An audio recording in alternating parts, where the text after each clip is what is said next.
Құрметті әзірет, келесі сұрақ ойым ауданда тұратын капитан Усаав Ахметтен келіп түсті. Ол сұрақ жіберіпті.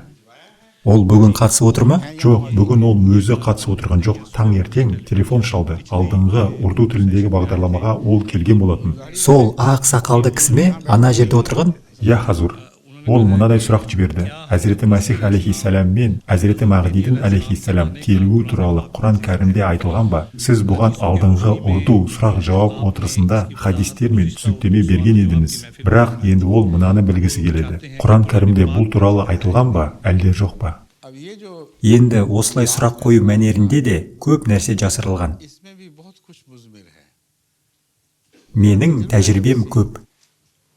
Себебі адамдар жалпы сұрақ қойғанда, және мен оған жауап бергенде, олар одан қашып басқа бір паналайтын жерге барғысы келеді. Дегенмен ол әхлил Құран, яғни тек Құранды ұстанушылардан емес. Бірақ бұл сұрақ көбінесе хадистердің рухында қойылғандықтан, яғни келетін адам туралы айтылғандығы, оның нәзіл болатындығы жайында. Сондықтан мен бұған хадистердің рухында жауап бердім. Бірақ енді бұл анықталғандықтан, және мен оның бет жүзіне қарап отырдым. Ол кісіде кем дегенде қасарыспай, үнсіз отыруға жетерлік ізеттілік болды. Енді ол ойлады, шынайы шешім Құранға жүгіну. Мүмкін сонда біз өзімізге керекті нәрсені табамыз сірә. Бірақ кейбір іргелі мәселелер бар. Оларды мен сол кезде де ашып айттым, және қазір қайта ашып айтамын.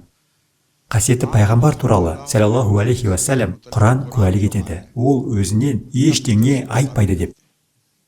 Оның сөзі толығымен аян уахиға негізделген. Егер біреу сөз уахиға негізделгеніне қарамастан, Құран кәрімде сол негізді көрмесе де, бірақ бұл анық факт. Қасиетті пайғамбардың саллаллаху алейхи уассалам хадистері көп мөлшерде бір нәрсені айтып тұрса, онда тақуалықтың талабы адам осы хадистердің шешімі алдында бас июі керек. Сонда бұны қайдан алдың деп сұрай алмас еді. Бұл сұрақ шын мәнінде бізге емес, сұрақ қасиетті пайғамбарға қойылған, саллаллаху алейхи уассалам. Яғни, неліктен сіз уа Расулулла соншалықты табандылықпен, соншалықты жиі Мәсіхтің келуі туралы хабарларды баян еттіңіз, бұған Құраннан дәлел көрсетіңіз. Өйткені сіз айттыңыз, мен өзімнен ештеңе айтпаймын деп. Бірақ мен айтамын, Құранда көптеген нәрселер сондай түрде баяндалған, ол жерде қандай негіз жатқанын қарапайым адам түсіне алмайды. Бірақ кімге шариғат түсірілген, яғни Алланың елшісі Әзіреті Мұхаммед, оған Алланың салауаты мен сәлемі болсын. Ол нақты білген, соның негізі Құранда бар екенін. Уа Расулулла, сіз дәлел бердіңіз бе, әлде бермедіңіз бе? Сіз осы пайғамбарлықты жасадыңыз. Және бұл пайғамбарлық 100% нақты орындалғанда, және сіздің заманыңыздан 1200 жылдан кейін орындалғанда, онда бұл сөздер ойдан шығарылған деп айтуға ешкімнің құқығы жоқ. Мысал ретінде, Дәжжал. Дәжжалдың атын Құран кәрімнен алып көрсетіңіз. Мұндай атау мүлдем табылмайды. Айтылуы бар, бірақ басқаша түрде. Қасиетті пайғамбарға, саллаллаху алейхи уассалам, Дәжжалдың мағынасы туралы сұрақ қойылғанда, уа Алланың елшісі, сіз Дәжжалдан соншалықты көп сақтандырдыңыз. Тіпті айттыңыз, өмірде өз қауымын Дәжжалдан сақтандырмаған бірде-бір пайғамбар болмаған. Сонда біз одан қалай аман қаламыз? Сонда ол, саллаллаху алейхи уассалам, Әл-Кахф сүресінің алғашқы 10 аятын және соңғы 10 аятын оқып ұғыныңдар деп айтты. Осы аяттарда басында христиан сенімінің таухидтен ширкке бет бұруы туралы айтылады. Ал соңында олардың дүниелік прогрессі туралы айтылады. Егер Дәжжалдың осы нәрселермен ешқандай байланысы болмаса, онда неліктен қасиетті пайғамбар, саллаллаху алейхи уассалам, осы алғашқы және соңғы 10 аятты оқыңдар, және түнде ұйықтар алдында оқып жатыңдар деп айтты. Сонда түсінікті болады. Бірақ енді қайта оқып көріңіз. Таң қаласыз, нақты нұсқаулық берілген, және барлық хадистер дәл осыған нұсқап тұр. Өйткені Дәжжал туралы хадистерде барлық жерде айтылған. Мәсіх түседі. Ол айқышты, крестті сындырады, дәжжалды өлтіреді, және шошқаны өлтіреді. Енді егер екі сөз крест және шошқа бірге айтылса, дүниеде қандай қауым көз алдымызға елестейді. Және оларға беделді болған тұлға Иса алейхиссалам. Әлбетте, қасиетті пайғамбар саллаллаху алейхи уассалам осы барлық нәрселерді ашып көрсетті, және оларды Құраннан алды. Сондықтан мұсылманның міндеті болашақты болжаған пайғамбарлықтарға қатысты хадистер орындалғанда және айқын түрде орындалған кезде, бұны Алланың елшісі Мұхаммед саллаллаху алейхи уассалам қайдан алды деп дауласпауы керек. Керісінше ақылды пайдаланып, өзі қарап тексеріп көруі керек. Іздесе міндетті түрде табады.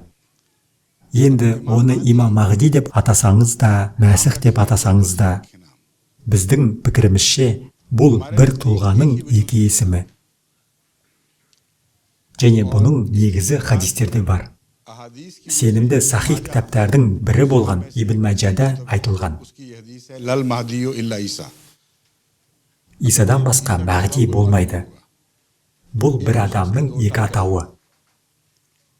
Осы көзқарас тұрғысынан екі пайғамбарлық та Құран кәрімде айқын түрде бар. Келетін адам Алланың елшісі Әзіреті Мұхаммедті саллаллаху алейхи уассалам толық өкілдік етеді. Соншалықты толық өкілдік оған Мұхаммед есімі берілген сияқты болады. Бұл пайғамбарлық Әл-Джумуға сүресінде бар. Және ол соншалықты анық, қарапайым ақыл ойы мен түсінігі бар адам да оны елемей кете алмайды. Бірақ бұдан да артығы, бұны растау жолында қасиетті пайғамбардың өзі саллаллаху алейхи уассалам осылай түсіндірді. Мұнда келешекте келетін адам туралы қуанышты хабар бар. Оның мақсаттары баяндалған, оның уақыты көрсетілген, оның қауымының жағдайлары айтылған.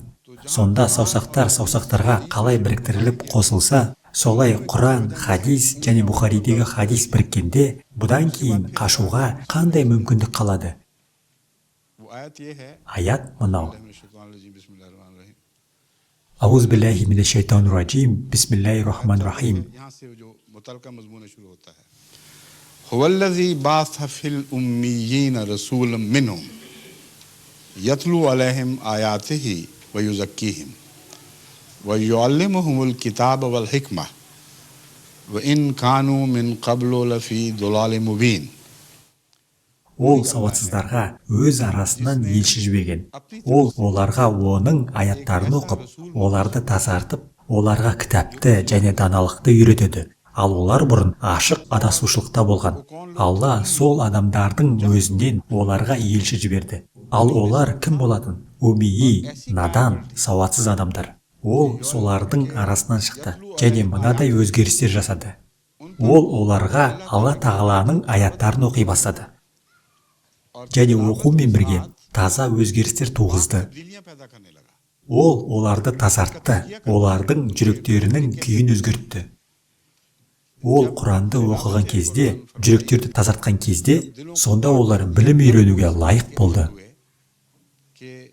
Онсыз білім үйренуге болмайды. Басты шарт жүректердің тазалығы. Мен бұрын айтқан сол сөз, өтірікші суайт жүректерге ешқандай даналық сөз әсер етпейді.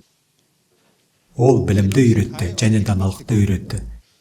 Тек білімді баяндап қана қоймады. Ғұламалар, біз айттық, бұл пәтуә. Егер біреу неліктен екенін түсіндіріңіз десе, тозаққа барады. Өйткені ол бұны қабылдамады, кәпір болды дейді. Ал Алланың елшісі саллаллаху алейхи уассалам ешқашанда бұндай әдісті қолданбаған, бірде-бір рет. Ол білімді үйретті. Біреу сұраған кезде жауап берді, шыдамдылықпен және махаббатпен, мейірбандықпен оның мән мағынасын түсіндірді. Міне себеп, міне Құдайдың бұйрығы осылай келді. Әр жолы тыңдаушының жүрегі тыныштық тапты. Бұл Аль-Джумуа сүресінде баяндалған мазмұн. Содан кейін Алла Тағала айтады.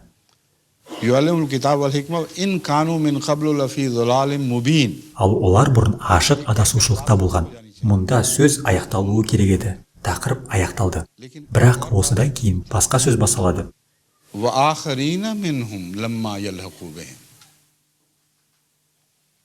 және олардың арасынан басқалары үшін де оны жібереді. Олар әлі оларға қосылмаған. तीसरे शख्स का कोई तसव्वुर ही कोई Сол елшіні жібереді. Өйткені жіберілу बात था бағасы тек Алланың елшісі Мұхаммед туралы айтылған, саллаллаху алейхи уассалам. Үшінші адам туралы ешқандай ұғым жоқ. Басқа екінші немесе үшінші адам туралы мүлдем ұғым жоқ. Алла тағала осы елшіні ахарин, соңғыларға да байланыстырып қойды. Яғни соңғылар үшін де. Қандай соңғылар үшін? Олар әлі мыналармен кездеспеген. Олар кім болады? Бұл оқиға қалай болады? Бұлай делінген. وآخرين منهم لما يلحقوا بهم وهو العزيز الحكيم. Және олардың арасынан басқалары үшін де олар әлі оларға қосылмаған. Және ол құдіретті, дана. Бұл шешім келешекте соңғы заманда Алланың елшісі Мұхаммедтің қайта жіберілетіндігі туралы. Бұл Алла тағала құдіретті және дана болғандықтан. Ол бар білімнің иесі және ұлылықтың иесі, және ол даналық сөздерін айтады. Осы сөздерден кейін ол олардың арасынан келетін адамдар кімдер болады және ол қалай келеді? ذلك فضل الله يؤتيه من يشاء. Бұл Алланың кеңшілігі, оны ол қалағанына береді. Егер Алланың елшісі Әзіреті Мұхаммедтің өзі тікелей келуі керек болса, онда оны ол қалағанына береді туралы талқылау туындамауы керек еді. Анық көрініп тұрғандай, бұл есім қандайды бір кемел құлға берілуі керек. Ол Мұхаммед Расулулла айтқан дәл сол сөздерді айтады. Ол сол ілімді, Құранның ілімін береді. Олардан тек түсінбеушілік перделерін алып тастайды. Тиісінше айтылды. Бұл кім болады? Ол туралы былай делінді. ذلك فضل الله يؤتيه من يشاء. Бұл Алланың кеңшілігі, оны ол қалағанына береді. Талас туындамайды. Араб па, әлде араб емес пе? وهو ذو الفضل العظيم. Әрі Алла ұлы кеңшіліктің иесі. Енді бұл аяттар түскен кезде Бухарида хабарланады. Сол уақытта сахабалар жанында отырған еді. पास बैठे हुए थे. Кейде уахи Алланың елшісі саллаллаху алейхи уассалам жалғыз емес, сахабалардың қасында болғанда, олардың алдында түсетін. के सामने उतरती थी. Мұны осы аяттарды естіп, бір сахаба сұрақ қойды. वाले ने सवाल किया, Кімдер болады? Сол айтылып жатқан адамдар. Уа Алланың елшісі. या रसूलुल्लाह, Сұрақ қоюшыда ешқандай күмән болған жоқ. Алланың елшісі Мұхаммедтің өзі келуі керек екеніне. ने आना है. वो लोग Кімдер болады сол адамдар? Бұл оны сәл таңғалдырды және жүрегінде білгісі келетін қызығушылық туды.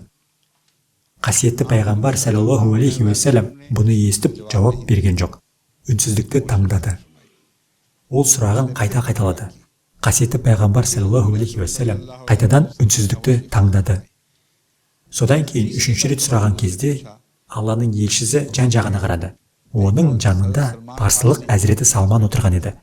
Ол оның иығына қолын қойып мынадай жауап қатты. जवाब दिया, लो कानल ईमानो इंद सुरैया लनालहु रजुलुम मिन हाउलाए.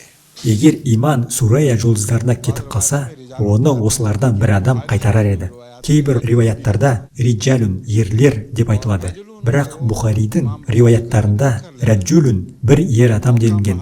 Және имам Бухаридің раджулун дегенді қабылдауы және мұны контекстке қайшы деп санамауы, оның пікірінше келетін адам туралы қуанышты хабарда раджулун бір ер адам деп айтылғандығын дәлелдейді. Бірақ бұл тікелей мағынада Алланың елшісінің саллаллаху алейхи уассалам өзі болмайды. Ол Әзіреті Салман Фарси, яғни парсы қауымынан болады.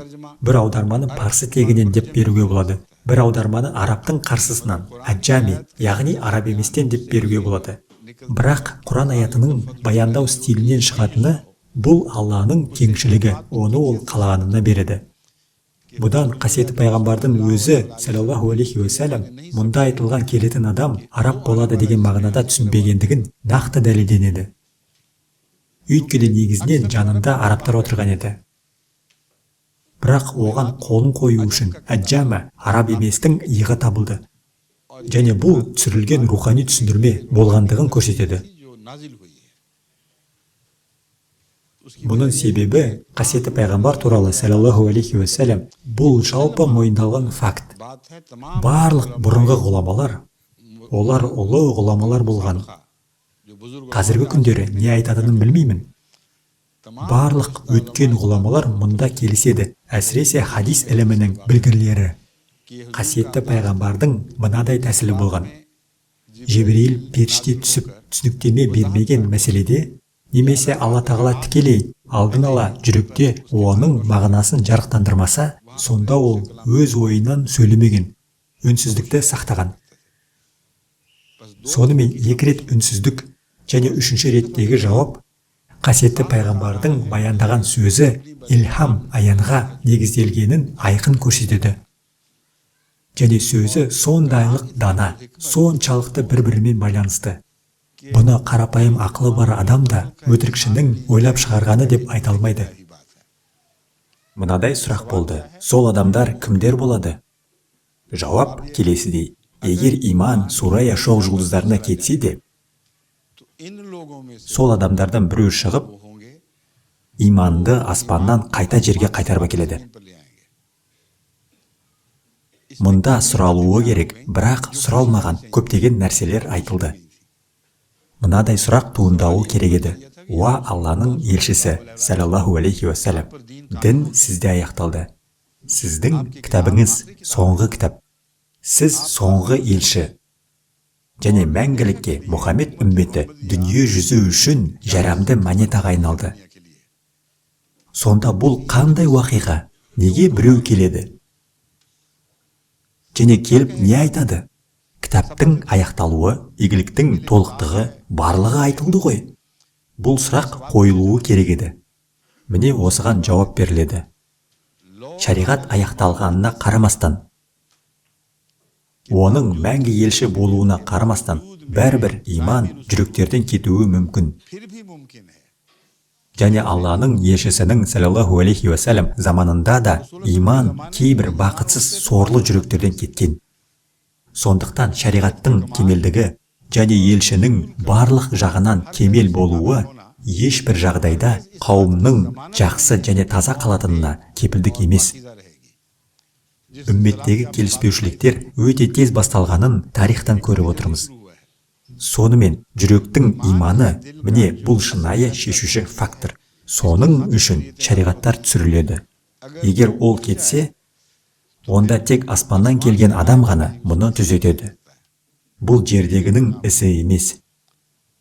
Сонымен айтылды, иман тіпті Сурая жұлдыздарына кетсе де, олардың арасынан біреу шығады. Ол оны қайтарып әкеліп, қайтадан жүректерде орнатады.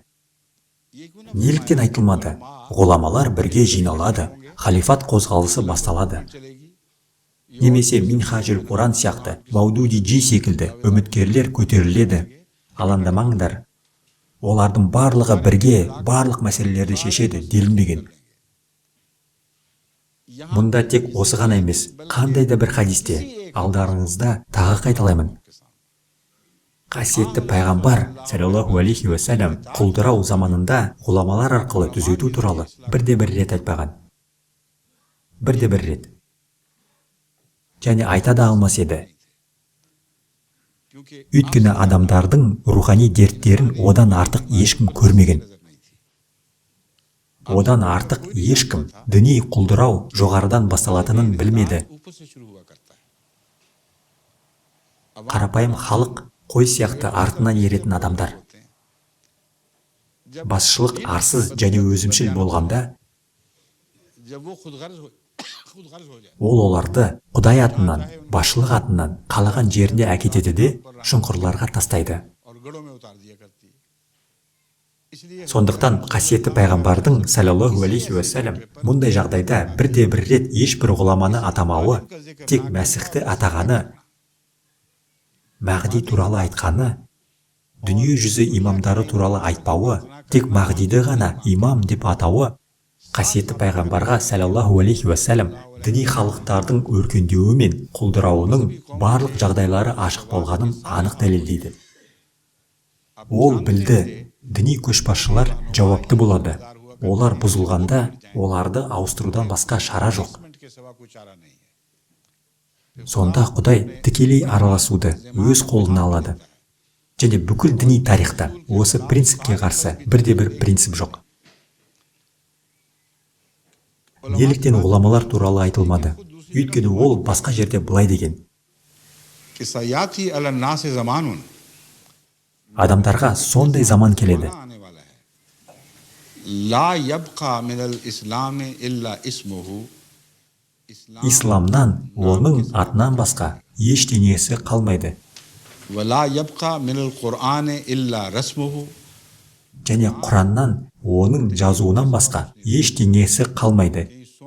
Бір жерлерде Құранда алтынмен жазып жатады. Бір жерде қандай да бір көрнекті каллиграф жаңа стильдермен жазады. Кейде куфилік стилімен жазады, кейде басқа бір стильмен. Жазуларда Құран өте көрнекі сақталған. Бірақ тек жазуларда. Мешіттер туралы сөзде олар адамдарға толы, бірақ хидаяттан құр қалады. Енді бұл сөздер тек пайғамбардың сөзі ретінде болуы мүмкін. मसाजिदुहुम आमिरतुन वहिया खराबु मिनल हुदा Олардың мешіттері толы болады, бірақ бағыттаудан махрұм болады. Енді келесіге қараңыз. Ол сол адамдарды өзіне жатқызбайды, өзінен аластатып, олардың деп айтады. Бұдан кейін егер біреудің санасында мәселе жоқ, Алла біздің ғұламаларымызды сақтасын, олар бізді құтқарады деген иллюзия туса, келесі пайғамбарлықты тыңдаңыз. उलमाउहुम शर्रु मन तहता दीमिस समा Олардың ғұламаларының жағдайы сондай, олар аспан астындағы ең жаман жаратылыстардан болады. Ең жаман жаратылыстар. Өйткені олар Мұхаммед үмметінің атынан беделге ие болып, Мұхаммедтің үмметін адастырумен айналысады. Және олардың белгісі сипатталған. من عندهم تخرج الفتنة وفيهم تعود Олардан фитна, бүліктер шығады. Және өздеріне қайтып оралады. Олардың өздерінен бүліктер бұрқ етіп шығады. Және бұрқ етіп шыққан соң қайта өздеріне оралады. Олар харам, тыйым салынған және шариғатқа қайшы деп жариялайтынын біраз уақыттан кейін пәтуа беріп, қайта жұтып алады. Енді бұның мысалдарын Пәкістанда көре аласыздар. Беназирге қарсы пәтуа берушілер қаншама болды. Әйелдің басшылығы ислам шариғатына қайшы дегендер.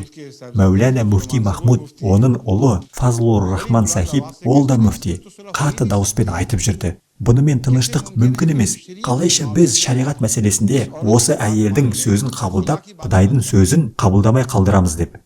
Келісім болған соң, олардың өкіметінде, олардың қызметінде, парламенттің сыртқы істер жөніндегі өкілі болып, дүние жүзін аралап, қымбат қонақ үйлерге көп шығын жасады. Енді айтыңыз, бүлік оларға қайтты ма, әлде жоқ па? Бүлік олардан шықты, сосын соларға қайтып келді. Және бұл күнделікті тәжірибе. Олар үкіметті қорқыту үшін пәтуалар береді. Қорқыту мен келісім болатын кезде, олар жақсы, енді бәрі жақсы, енді ешқандай мәселе жоқ, енді бәрі дұрыс деп айтады. Қауымның жағдайы осындай болғанда, және біз бұны көріп отырғанда, есіңізде болсын, бұл пайғамбарлық 1400 жыл бұрын жасалған. Қасиетті пайғамбар, оған Алланың салауаты мен сәлемі болсын, барлығымызды анық көрген сияқты, және әрбір қырымыз бақылауда болған. Және ол өз көзімен көрген жағдайды баяндап берген сияқты. Сіз мұндай айқын пайғамбарлықты естідіңіз бе? Пайғамбарлардың айтқан болжамдары сондай айқындықпен, сондай ұлылықпен орындалады. Бұл мен атап өткен Бұхаридегі сол хадиске қатысты. Мен атап өткен Құранның сол аятына қатысты. Соның түсіндірмесіне қасиетті пайғамбар айтты. Егер иман Сурайяға кетсе де, Құдайдан келетін адам келеді. Оған менің есімім берілген. Бұл мен болмаймын, ол келеді. Бірақ есімді тек кемел құл болсаң, немесе тең болсаң ғана ала аласың. Мұнда теңдік мәселесі мүлдем жоқ. Өйткені қасиетті пайғамбар саллаллаху алейхи уассалам пайғамбарлардың мөрі бола отырып, бүкіл дүниедегі ең биік шың, шариғат аяқталды. Жаңа шариғатты ешкім әкеле алмайды. Сонда теңдік қайдан болады? Кім сол секілді Құранға бағынып, Алланың елшісі Мұхаммедтің саллаллаху алейхи уассалам әрбір сөзінің құлы болса, ол қалай Мұхаммедтің есімін ала алады? Тек бір жолмен, өзінің эго, нәпсісін толық жойып, және Құран мен Мұхаммед Расулулланың билігіне бағыну арқылы. Егер бұл жағдай кемелдік дәрежесіне жетсе, және бағыну соншалықты толық болса, бағынушыда бағыну нысанынан бөтен нәрсе туралы еш күмән қалмаса, Сондай жағдайда ғана есім беріледі. Және Құран да солай береді. Жоғары болмыстың есімі теңдік үшін емес, кемел құлдық пен оның кішіпейілділігі үшін сыйлық ретінде беріледі. Алланың елшісіне Құран кәрімде ол бір уыс тастарды лақтырғанда былай делінді. मा रमैता इज़ रमैता वलाकिन अल्लाह रमा. Сен лақтырған жоқсың, лақтырған кезде Алла лақтырды. अल्लाह कहा, अल्लाह ने चलाई. Басқа жерде адалдық антын, баятты атап өте отырып, Алла тағала айтады. इन्नमा युबायिऊन अल्लाह. Алланың елшісі Мұхаммедке ант берушілер Аллаға ант береді. Сосын бұл одан әрі былай ашылған. यदुल्लाहि फौक़ ऐदीहिम. Алланың қолы олардың қолдарының үстінде. Құдай сақтасын, мұнда ширк пен теңдік туралы айтылып жатыр ма? Мұндай сұрақ тіпті туындамайды. Құлдықтың жоғарғы шегі де есім береді. भी नाम दे दिया. Және өзімшілдіктің шегінен де адамдар өздеріне есім алады. अपना लिया करते हैं. Келетін адам туралы оны Құран кәрім Алланың елшісі Мұхаммедтің миссиясы деп атады. Бұл оның өз менін эгосын жоюынан. Ол өзінен ештеңе айтпайды. Тек шариғатқа құлдық етеді. Алланың елшісі Мұхаммедтің сөздерін ашып, адамдарға айқын көрсетеді. Ол сол сүннетті жалғастырады.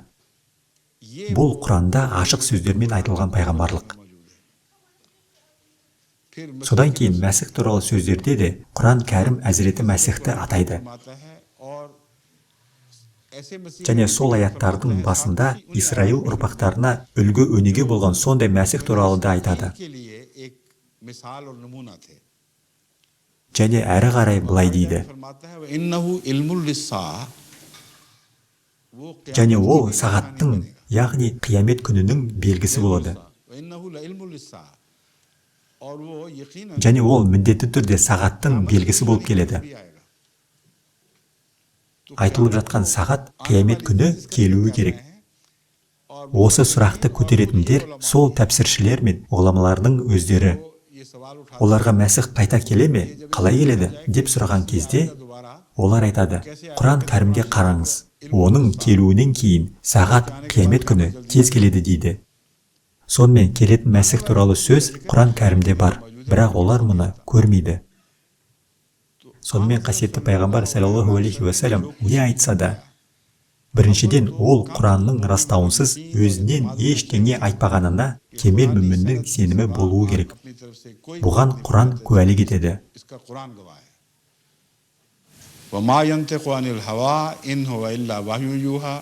Ол өзінің эгосынан, нәпсісінен ештеңе айтпайды, тек уахи арқылы оған хабарланатынды айтады. Екіншіден, егер сіз егжей-тегжейлі зерттесеңіз, әрбір шынайы хадисті Құраннан көрсетуге болады. Егер адам тақуалықпен тырысса, мәселе шешіледі. Содан кейін Құран кәрімде құл пайғамбар туралы айтылу бар. Енді Құран құл пайғамбар туралы айтады. Ал сіз Құранның ешбір жерінде айтылуды таппаймын дейсіз. Алла тағала Ән-Ниса сүресінде айтады: Кім Аллаға және елшіге бағынатын болса, бұнда айтылып отырған елші бұл Алланың елшісі Мұхаммед. Бұнда басқа елшілер туралы айтылмайды. Айтылып отырған бұл елші, кім Аллаға және осы елшіге, яғни Алланың елшісі Мұхаммедке бағынатынмен не болуы керек? Жаза болуы керек пе? Басқа пайғамбарларға бағынатындардан төмен дәреже болуы керек пе? Кем дегенде тең болуы керек. Олардан азырақ мәселе мүлдем туындамайды. Осы тақырыпты түсініп, келесі аятты оқыңыз. Сонда барлық мәселе ашылады.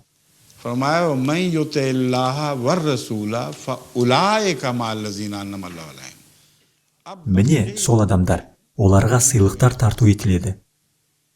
Олардан басқа енді ешкім сыйлық ала алмайды. Біріншіден, қалғандарын қойып, Алланың елшісі Әзіреті Мұхаммедті саллаллаху алейхи уассалам сыйлықтарға жету үшін жалғыз құрал етіп қоюы бұл ұлы абырой. Міне бұл пайғамбарлықтың мөрінің мағынасы, хатмияттың мағынасы. Барлық бұлақтар жабылды, тек оның бұлағы ағып жатыр. Енді келесі аятты тыңдаңыз. Ол тақырыпты қалай ашатынын. Кімдер сыйлық алушылар болады? Минан набийина Олар пайғамбарлардан болады, вас-сиддиқина және шыншылдардан, ваш-шухадаи және шәһидтерден, вас-салихина және ізгілерден. ва хасуна улаика рафиқа. Әрі бұлар неткен жақсы серіктер. Бұл серіктестікке осы үмметтің, Алланың елшісі Мұхаммедтің саллаллаху алейхи уәсәләм құлдары қатысады. Олардан пайғамбарлар да, шыншылдар да, шәһидтер де, ізгілер де болады. Сонда Құранның осы аятын қайда жасырасыз? Құран кәрім осы барлық нәрселерді ашық баяндап отыр. Тек алалаушылықтан арылып, тақуалықпен оқып зерттеу керек. Егер біреу таза жүрекпен зерттесе, онда бір-екі аят та жеткілікті.